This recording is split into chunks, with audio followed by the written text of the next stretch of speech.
मेरे साथ मौजूद हैं सिद्दीक जान साहब। सिद्दीक जान साहब, सोशल मीडिया पर एक वीडियो बड़ी वायरल हो रही है अरशद नदीम और आपकी, क्या माजरा है ये? देखें, मसला ये है कि सोशल मीडिया पे मैं आपको इसका बैकग्राउंड बता देता हूँ। ये शुरू PMLN वालों ने किया और फिर बाद में चीज़ें कहीं से कहीं निकल गई। पहली चीज़ तो ये है कि अरशद नदीम साहब के साथ मेरी मुलाकात हुई 14 अगस्त को सुबह। और अरशद नदीम साहब हीरो हैं, पाकिस्तान के हीरो हैं और फ़ख्र है हर पाकिस्तानी को उनके ऊपर। और जब वो गए ओलंपिक्स में तो उस वक्त भी मैंने दुआ भी की उनके लिए और वीडियो भी अपलोड की। और ज़ाहिर है कोई भी पाकिस्तानी जब इस स्टेज पे जाता है तो वो पाकिस्तान का नुमाइंदा होता है। वो जीते और अल्लाह ताला ने करम किया पाकिस्तान के ऊपर, एक पाकिस्तानी को खुशी मिली, एक जबर फस्तायत का एक जो माहौल है मायूसी का उसमें। तो खैर मैं गया, उनसे मेरी मुलाकात हुई 14 अगस्त को सुबह। और मैं दरमियान वाले पोर्शन पे आने से पहले ये बता दूं कि अगर मुझे उन्होंने इग्नोर किया होता या उन्होंने मुझे अच्छा रिस्पांस ना दिया होता तो मैंने उसके बाद हाई कोर्ट गया। हाई कोर्ट वहाँ जजेस से मुलाकात हुई, मियाँ गुल हसन औरंगज़ेब साहब से और अरबाब मोहम्मद तैयर साहब से और मोहसिन अख्तर कैनी साहब से। तो मैंने उसके बाद आके और एक ट्वीट किया था जिसमें मैंने कहा कि आज दिन का आगाज़ पाकिस्तान के हीरो अरशद नदीम साहब के साथ मुलाकात से हुआ और फिर अजीम जजेस से मिले और वो सारी चीज़। अगर उन्होंने मुझे इग्नोर किया होता या कोई ऐसी चीज़ हुई होती तो मैं क्यों उनकी तस्वीर लगाता खुद? हाँ बिल्कुल, मैं खुद क्यों तस्वीर लगाता? हो सकता तो वीडियो भी नहीं आई थी। देखें, हुआ ये कि मैं उनके पास गया, कमरे में बैठा, बड़े अच्छे तरीके से वो मिले, ज़बरदस्त अंदाज से मिले, बातचीत हुई, कोई ऐसी बात नहीं थी। अब हुआ ये कि हम बाहर निकले, जब वो लिफ्ट में आ रहे हैं, अब मसला ये था कि उनका शेड्यूल बहुत टफ था और बार बार नीचे से कॉल्स आ रही थी कि कोई इवेंट था कन्वेंशन सेंटर में और वो बहुत ज़्यादा लेट हो चुके थे क्योंकि वो रात भी लेट तक लोग उनको मिलने वाले आते रहे, वो सो भी नहीं पाए, कई दिनों से नहीं सो पाए।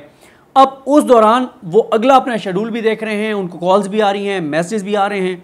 आगे उन्होंने KPK जाना था, फिर उन्होंने लाहौर जाना था, वो सारी की सारी चीज़ें। अब आप बताएं कि एक बंदा जो सारी रात से ना सोया हो, अगले दिन वो सुबह 1-1.5 घंटे बाद जाग जाता है और उसका शेड्यूल भी टफ है और वो सारी चीज़ों को रिस्पॉन्ड कर रहा है, तो जाहिर है वो मोबाइल में ही देख रहा होगा ना।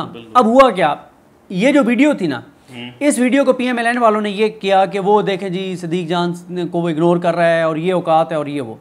ज़ाहिर है फिर आपको बताइए सोशल मीडिया है, फिर इधर से दूसरी साइड ने रिएक्ट किया, उसमें फिर वो सारी चीज़ चली गई अरशद नदीम साहब के हवाले से।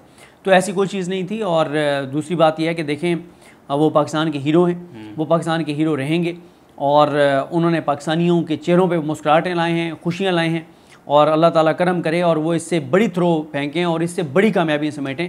तो उनके लिए दुआएं भी हैं, नेक ख्वाहिशात में। तो ऐसी कोई चीज़ नहीं थी, बस सोशल मीडिया पे जो चीज़ आती है फिर हर एक का अपना एक पॉइंट ऑफ व्यू होता है, फिर इस हिसाब से चीज़ें चलती रहती हैं। ठीक है। अच्छा, दूसरा बड़ा अहम तरीन मामला है कि अब तहरीक इंसाफ जो है वो जलसा करने जा रही है, कितना बड़ा सरप्राइज़ दे सकती है तहरीक इंसाफ? लेकिन बात अब सरप्राइज़ से आगे निकल गई है। अब सिर्फ सरप्राइज़ का मामला नहीं है, मामला यह है कि इमरान खान की जो रिहाई है ना, वो सारी की सारी जुड़ी हुई है तहरीक इंसाफ की एजिटेशन से। अच्छा, तहरीक इंसाफ जो एजिटेशन करती रही है ना, वो करती रही है KPK में। PTI ना पंजाब में कुछ कर रही है, ना कर पा रही है, ना PTI कर पा रही है इस्लामाबाद में। PTI को असल जो टफ टाइम हुकूमत को देना है वो देना है इस्लामाबाद में और पंजाब में। माह रमज़ान को अब आप देख लें कितने महीने गुजर चुके हैं, माह रमज़ान से PTI ये कोशिश कर रही है कि इस्लामाबाद में जलसा करे। आमिर फारूक साहब के पास केसेस लगे, दीगर जजेस के पास केसेस लगे, इजाज़त मिली, फिर वो NOC मनसूख हो गया, फिर दोबारा फिर चलता रहा। फिर मुहर्रम से पहले उनका जलसा एक NOC इनका PTI का मनसूख किया गया था या सस्पेंड किया गया था और उसका कहा गया था कि जनाब चेलम के बाद ये कर लें, चेलम के बाद ये कर लें, यानी 20 सफ़र के बाद कर लें। अब वो 20 सफ़र के बाद कर रहे हैं। हुकूमत ने खुद ये तारीख दी थी कि इस तारीख को कर लें। इमरान खान साहब ने PTI को एक बात बड़ी कैटेगोरिकल कही थी कि आपने अदालत की इजाज़त के बगैर जलसा नहीं करना। ऐसा नहीं है कि PTI कर नहीं सकती। और भाई सिर्फ KPK से इमरान खान की कॉल हो, 1 लाख बंदा तो KPK से आ जाएगा। रोक के दिखाएं आप KPK वालों के लिए, पूरे पाकिस्तान की फोर्स लगा के देख लें और आप KPK वालों को रोक लें। इस वक्त जो KPK वालों के सेंटीमेंट्स हैं इमरान खान के वाले से, लेकिन इमरान खान ने कहा कि आपने अदालत की इजाज़त से करना है। और वजह यह थी कि इमरान खान को ये खदशा है कि अल्लाह ना करे, अल्लाह ना करे, अल्लाह ना करे, अगर अदालती इजाज़त के बगैर करते हैं तो वहाँ पे ये इस हुकूमत पे एतबार नहीं है। ये वो हुकूमत है जिन्होंने मॉडल में 14 लोग शहीद कर दिए थे।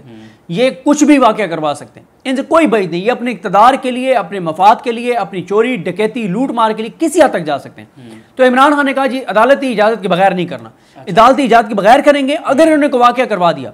और एक जज साहब का भी मैं खुद उस कोर्ट रूम में मौजूद था जब जज साहब ने कहा कि हम तो इजाज़त दे देंगे लेकिन दबे अल्फाज में उन्होंने भी यही कहा कि अगर कोई वाकया हो गया या करवा दिया गया तो कौन जिम्मेदार होगा। देखें, इमरान खान की रिहाई जुड़ी हुई है, पीटीआई अब एजिटेशन पंजाब में और वफाक में कितनी करती है। गेम ख़त्म हो गई, अब मामला कोई नहीं है। अच्छा, ठीक है, अलकादिर वाले पे भी ये फैसला नहीं सुना सकते, तोशाखाना में भी उनकी बेल होनी है, 9 मई में भी उनकी बेलें होनी है, वो जुडिशल हो चुके हैं। सारा डिपेंड करता है पीटीआई क्या करती है। 22 का जलसा बहुत मैटर करता है इमरान खान की रिहाई में। हुकूमत तो नहीं, इदारों की पॉलिसी में, एस्टैब्लिशमेंट की पॉलिसी पे बरारास असरअंदाज होगा 22 के जलसे को, कि अभी भी कुछ पता नहीं है। अभी हम जो वीडियो रिकॉर्ड कर रहे हैं, पता चले जब ये अपलोड हो रही हो या हो चुकी हो, उस वक्त पता चले जनाब कि उन्होंने फिर कोई नया कट्टा खोल दिया और फिर मंसूख कर दिया। हाँ, या कोई नया ड्रामा हो गया। मुशर्रफ मरवत ने 4-5 बजे जाना भी था, जो जलसा गाह है वहाँ का। बिल्कुल। तो बात यह है कि अब वो सनम जावेद वगैरह की ज़मानतें मनसूख की हैं, सनम जावेद की, अली हमजा, इन सारों की। देखें, अब आप जो मर्जी करें, लेकिन पीटीआई जो है ना, वो उनके कारकुन और इमरान खान के हामी तो ज़ाहिर निकलेंगे। कुछ चीज़ें हमने देखी कि लोगों के अंदर ना ये सोच आने लगी है, पाकिस्तानियों के अंदर, किसानों के अंदर, आम आदमी के अंदर, कि भाई निकलना पड़ेगा, इस हुकूमत को घर भेजना पड़ेगा। जब तक ये हुकूमत रहेगी तो तबाही और बर्बादी है, मायूसी है, अंधेरे हैं, नुकसान हैं।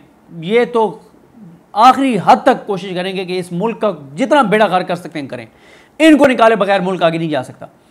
देखना ही होगा कि पीटीआई आम आदमी को कितना अट्रैक्ट करती है। वैसे मैं आपको एक बात बता दूं, मैं उस जलसा गाह से होके आया था जब पीटीआई ने जलसा मंसूख किया था, जिसमें मैंने तनकीद भी बहुत ज़्यादा की थी। वो जगह आइडियल है। अच्छा, उस जगह के ऊपर पश्तून बहुत ज़्यादा हैं, लोकल, जो वहाँ पे जिनके बिजनेसेस हैं या जो मज़दूर हैं, जो वर्कर्स हैं, उस सराउंडिंग में बहुत ज़्यादा हैं। सर जी, वहाँ अगर पीटीआई खुद पीछे ना हटी और पीटीआई की बाहर लीडरशिप कंप्रोमाइज़ ना हुई, आप वहाँ पे 1 लाख की फोर्स लगा दें, पीटीआई जलसा वहाँ पे कर लेगी। अच्छा, क्योंकि वहाँ पे लोकल इतना बंदा निकल आएगा, कोई इधर से निकल रहा है, कोई उधर से निकल रहा है, कोई यहाँ से आ रहा है, कोई वहाँ से आ रहा है, नहीं आप उनको कंट्रोल कर सकते। वो इतनी ज़बरदस्त जगह है और पीटीआई के लिए वो ज़बरदस्त जगह है। अब अली मीन गंडापुर साहब होस्ट हैं इस जलसे के, सारा डिपेंड करता है अली मीन गंडापुर साहब पर और केपीके के लोगों पर। देखें, इमरान खान ज़्यादा डिपेंड कर रहे हैं केपीके के ऊपर इस्लामाबाद में, इसलिए कि इमरान खान को पता है कि केपीके वालों की जुर्रत, बहादुरी, वहाँ पर माहौल भी वो नहीं है। यहाँ पे पंजाब में मसला है कि लीड करने वाले कोई नहीं है। मतलब अब देखें ना, 2 लोग हैं मेन पंजाब में, मियाँ असलम इकबाल साहब हैं, हमाद अज़हर साहब हैं, दोनों नहीं हैं सामने। उनकी मजबूरियाँ जस्टिफाइड होंगी, ठीक होंगी, उनके ऊपर जैसे कि सारी चीज़ें, लेकिन आपने तो एंड रिजल्ट देखना है, वो ये है कि इन दोनों के मंजरियाम पर न होने की वजह से पंजाब में कोई नहीं निकल रहा, कुछ भी नहीं है। जब तक आप पंजाब की ज़मीन शरीफ ख़ानदान पर गर्म नहीं करेंगे, तब तक हीट नहीं पहुँचेगी। सारी गेम होनी है पंजाब में और वफाक में। अगर वफाक में ये जलसा करते हैं, जलसा तो 1000% कामयाब होगा, जलसा तो नाकाम हो ही नहीं सकता वहाँ पे।